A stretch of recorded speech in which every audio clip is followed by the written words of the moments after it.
בואו נעשה קורס מדריכי ירי זריז. ניקח את המטרות שלכם וננתח אותם. נתחיל בתקלה הראשונה. היורה יורה שמאלה למטרה. מה גורם לירי לראות שמאלה למטרה? רוב היורים הם יורים ימניים. הנטייה שלהם במשיכה תהיה עם הפרק הזה. מה שגורם לאקדח לזוז שמאלה. איך אני פותר את זה? המשיכה צריכה להיות אליי כגוף אחד. בלי הפרק הזה, רק הפרק הזה. אז שימו לב שהתופעה של פגיעה שמאלה, שאמרנו ברוב היורים הימניים, אם אתה שמאלי, התופעה תקרה בדיוק הפוך לצד השני. ואם פגעת שמאלה למטה, מה שקורה לרוב היורים, בשפה המקצועית זה נקרא פלינץ'. זאת אומרת שהיה לך פחד מהירי, לא פחד, רפלקס קל שגרם לך לפני הירי לדחוף את האקדח למטה ושמאלה.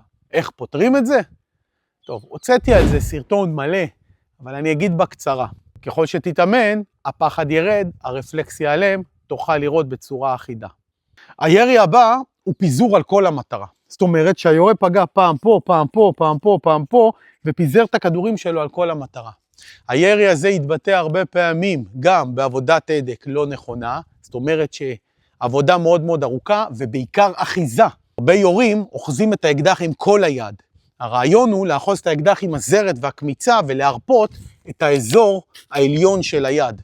ברגע שהוא סוחט עם כל היד הוא פשוט חולב, ואז מה שקורה, הפגיעות מתפזרות על כל המטרה, זה גם טעות. הירי הבא הוא ירי גבוה, מה שאומר שהיורה ירה מעל המטרה.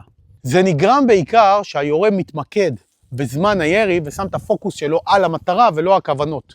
מה שקורה זה שהכוונת הקדמית מתרוממת טיפה, והפוקוס נשאר על המטרה והכוונות נשארות כרקע. הירי יהיה גבוה. איך פותרים את זה? פשוט תשים את הפוקוס על הכוונת הקדמית ותאזן אותה עם האחורית, ותשים לב שהמפרק לא עולה למעלה. תשימו לב שהסיכום פה הוא מאוד מאוד כללי. יש עוד הרבה בעיות של ירי ופגיעות במטרה. הבעיות יכולות להגיע מעבודת הדק לא נכונה, אחיזה לא נכונה, תפיסת כוונות לא נכונה. אתה רוצה להבין בדיוק מה הבעיה אצלך?